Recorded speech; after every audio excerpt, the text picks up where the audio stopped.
Hi students. In the last video we have discussed about the non-cooperation movement, and in this video we are discussing about the civil disobedience movement. Civil disobedience movement, which was launched in 1929 after the Lahore session that we have discussed. What is the difference between the civil disobedience and non-cooperation movement? Non-cooperation means just to not to cooperate with the British government, but civil disobedience means politely we should disobedience the law and order which is made by the British government. And to uh, start the civil disobedience movement, the first thing Gandhiji had chosen that salt is very essential commodity in every house, whether the family is very poor or very rich. Means the British government imposed the taxation on the salt, means the taxation on every individual in this country. And salt is a natural commodity which is available in nature, absolutely free of cost. But even on the salt also the British imposed the taxes, means it was an act of injustice. But remember students, according to Gandhiji's Satyagraha, non-violence is not practiced anywhere in the country. Following the practice of non-violence only, he launched this movement. Let us discuss in detail about Salt March. Gandhiji decided to inaugurate the civil disobedience movement by breaking the Salt Act. Gandhiji and 78 of his followers started a march foot from Sabarmati Ashram to Dandi. Actually, this distance he decided to cross by walk only. In order to that, he would get support of maximum followers, and he would able to show the strength of the Indians who are supporting this movement. He started the march on 6 April 1929. He reached Dandi and he picked up a handful of salt which was taxed by the British government. He purposely broke the salt law and inaugurated the movement, started the movement. The government imposed heavy tax on salt in order to recollect the tax from every individual, and thus Gandhiji opposed this act by breaking the law made by the British government. What were the features of this movement? Of course, we can understand this movement has got a momentum in Indian freedom struggle because maximum population of this country was well awakened and of course started to fight against the British law. People broke the Salt Act at many places. Even the foreign goods were boycotted, liquor shops were picketed, and government servants resigned their jobs. Even the forest laws were broken by the people of the tribal areas.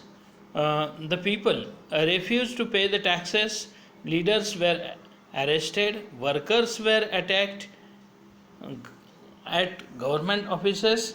Gandhiji called off this movement on 5th of March 1931 under the Gandhi-Irvine Pact, After the Gandhi-Irvine Pact, he agreed to attend the second Roundtable Conference in London. He was restarted when Gandhiji returned from London. It was finally called off in 1934. Students, as the civil disobedience movement became very much popular in India, all over the people started to violate the rules and regulations made by the British government purposely. Maximum people started to arrest themselves. Even the Indian jails were also insufficient to keep the prisoners. In such situation, Irvine, the Governor General of British government, made a pact with Gandhiji, and Gandhiji was invited to attend the second roundtable conference. In the second roundtable conference, wild assurances Irvine had made with Gandhiji, he agreed to consider every demand of Gandhiji, but unfortunately at the same time the British government has given the same invitation to Dr. Ambedkar and put the proposal of reserving some constituencies specially for the Dalits or downtrodden people.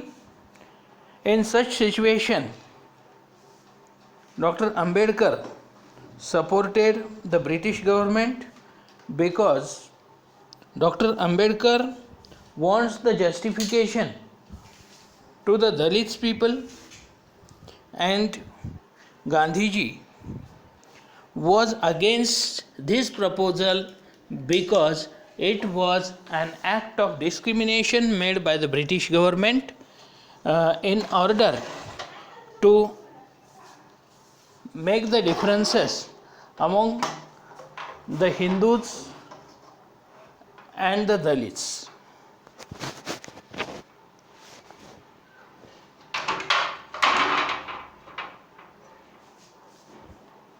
So Gandhiji became very unsatisfied with the proposal of second roundtable conference, and he came back to India with empty hands.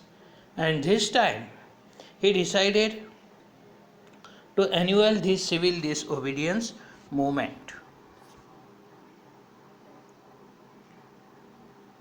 As we have discussed the differences between the non-cooperation movement and civil disobedience movement, see the differences. The first differences is that people refused to cooperate with the British government during the non-cooperation movement. At the same time, people broke out the laws during the civil disobedience movement.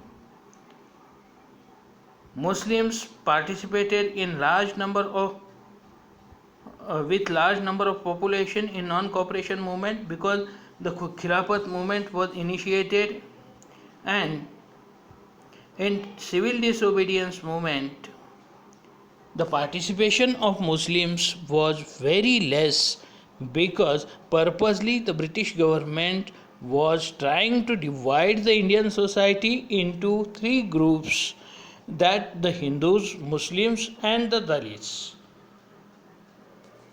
No taxation campaign was not there in non-cooperation movement, but the people started to refuse the taxation in the civil disobedience movement. Social groups which participated in civil disobedience movement, let us discuss about these social groups. Rich peasants and depression,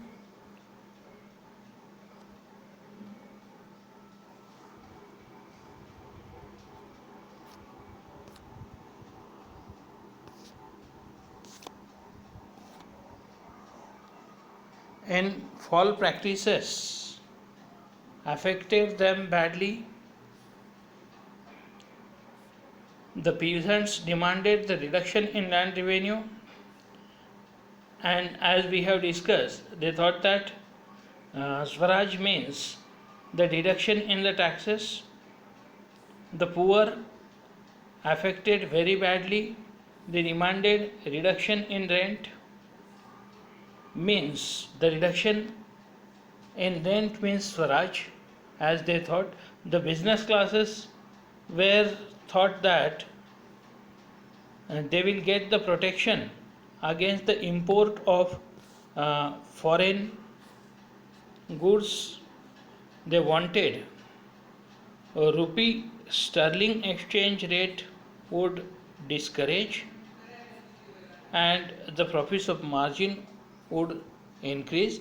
The industrial workers also, as they have taken the meaning of the word Swaraj according to their own. Railway workers, dockyard workers conducted strikes during the civil disobedience movement. Why did the different social groups join the civil disobedience movement? In the countryside, the peasant communities like Jats, Patidars were activated in this movement because they were getting a relaxation in land revenue. Even in the merchants and industries also wanted the protection against the imports of foreign goods that the atmosphere would create to sell their own product.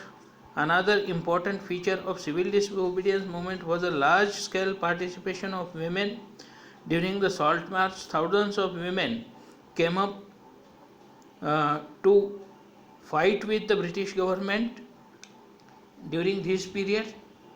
They stopped the liquor shops, they closed the liquor shops, and many women went to jail. Even the strikes were started among the railway workers and dockyard workers in Chota Nagpur region. Tin mines were Gandhi cabs and protested against the British goods. Why did the rich community join the civil disobedience movement? Because these communities wanted the relaxation in the taxes on their land, vast lands. Being the producer and commercial crops, they were hard hit by the trade depression, falling prices. They will get a security in such cases, they thought. Of course, the refusal of the government to reduce the revenue demand was laid widespread resentment. The rich class and at times facing reluctant members to participate in the boycott programs. These people were greatly depressed when the movement was called off in 1931. Why did the poor peasants didn't join the civil disobedience movement? Why was the relationship between the poor peasants and Congress remained uncertain during the disobedience movement? See here, the poorer peasants were not just interested in the lowering of the revenue demand.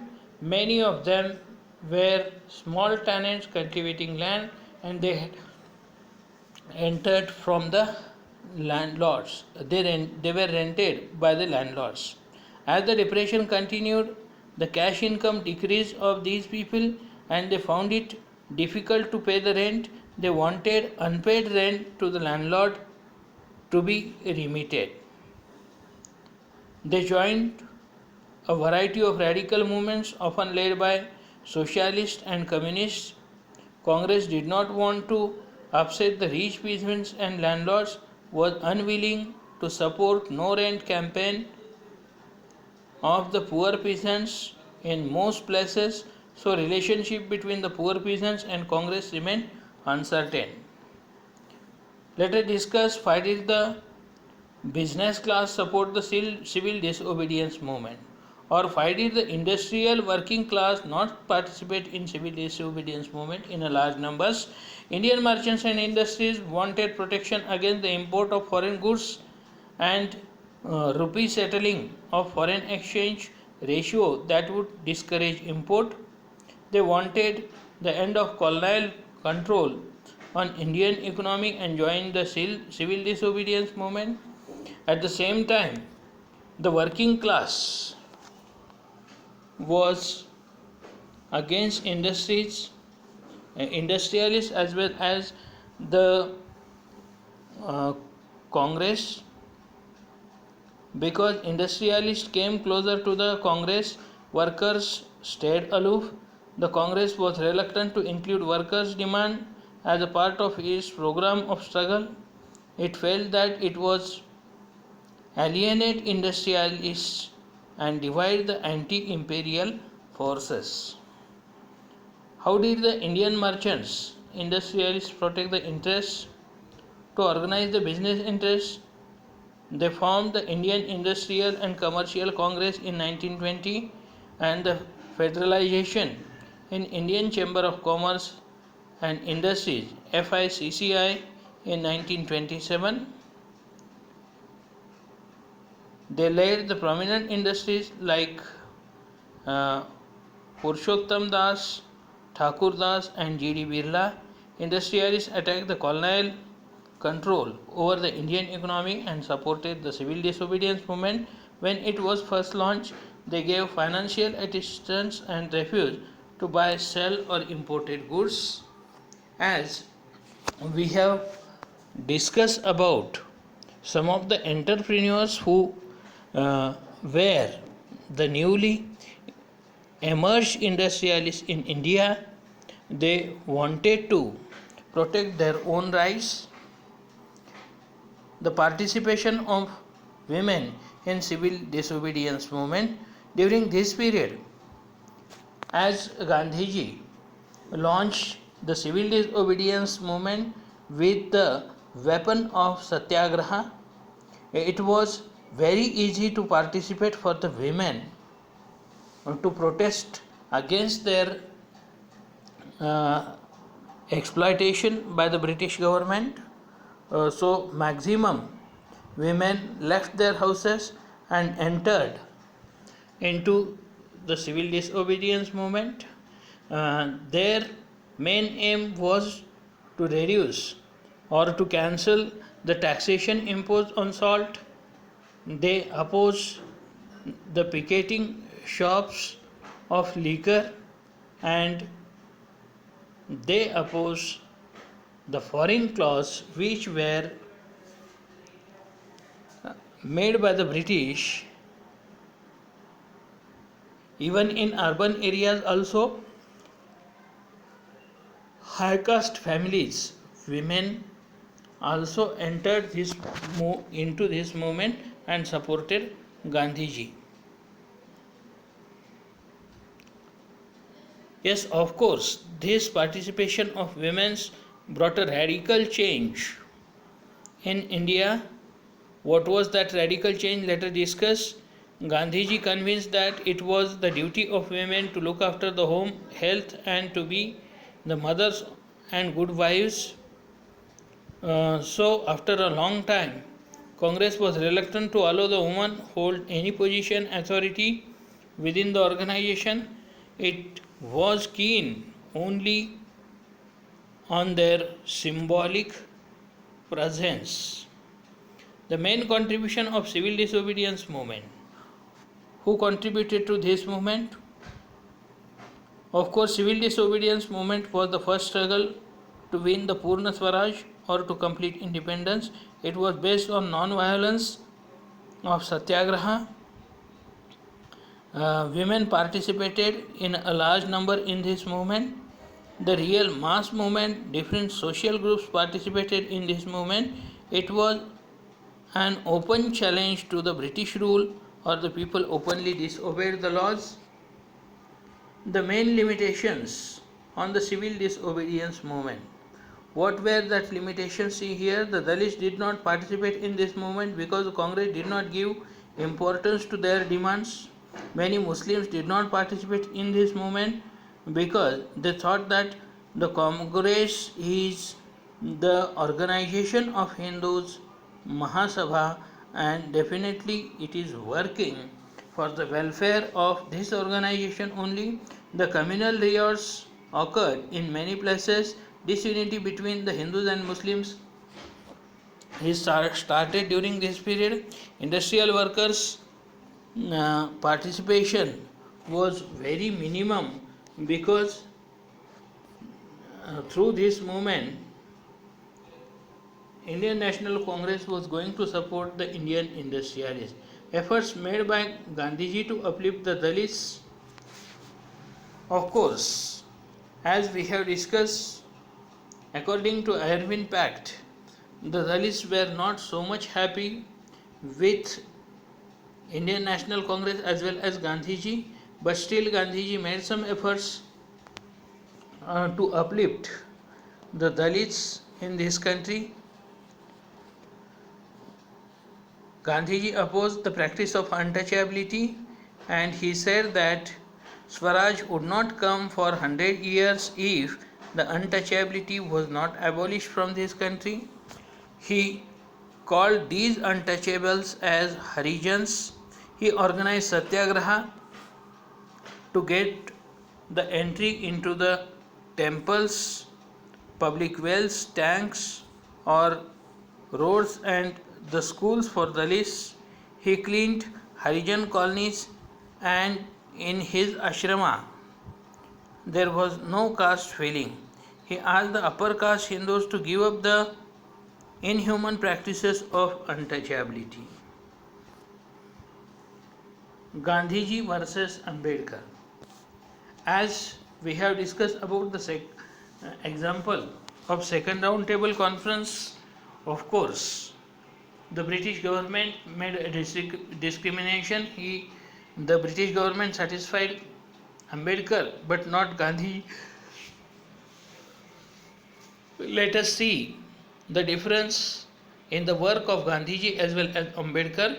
Dr. Ambedkar demanded separate electorates for the Dalits in the election.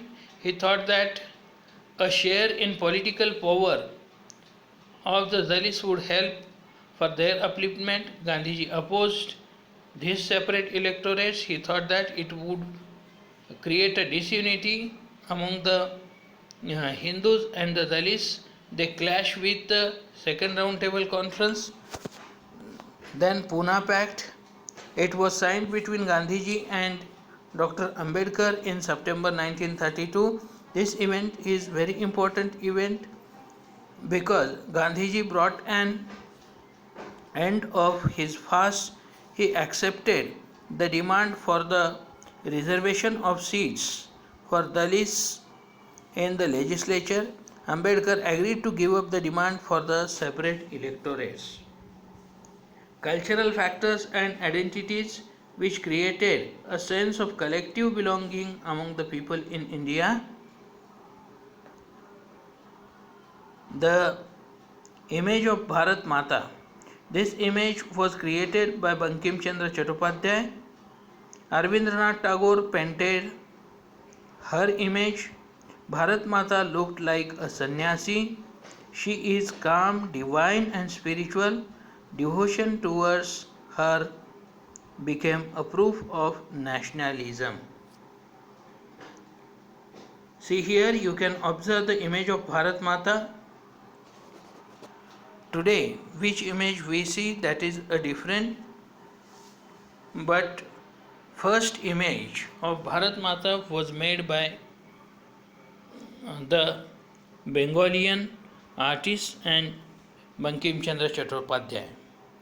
It was a prayer to Bharat Mata written by Bankim Chandra Chattopadhyay. Vande Mataram became the war cry of Indians. It was later included in his novel Anandamath. You can see the image of Bharat Mata and the song Vande Mataram. Even the postcard is issued with the photograph of Bankim Chandra Chattopadhyay. National flag. During the Swadeshi movement, a tricolor flag, red, green, and yellow, was developed. It had 8 lotuses representing 8 provinces of the British India. It was also had a crescent moon which represented Hindus and Muslims. In 1921, Gandhiji designed the Swaraj flag. It was also tricolor flag, red, green, and white. It had a spinning wheel on which represent the Gandhian ideas of self-help. The flag became the symbol of nation and created a feeling of oneness among the Indians. The national flag, first it was decided like this: the sun, moon, and lotuses, even the charkha, which promotes the Swadeshi, rediscovered India's past. Let us throw light on the achievements of the Indians. Yes, the British considered the Indians backward, primitive, and they said that Indians were not capable of ruling themselves. Of course, the Indians proved that, preparing their own constitution. In 19th century, some educated Indians started to rediscover the India's great achievements. They rediscovered the achievements made by the Indians and architects, science, mathematics, religion, culture and law, philosophy, craft and trade. Knowledge about the great achievement of Indians created national pride, self-confidence and patriotism among Indians.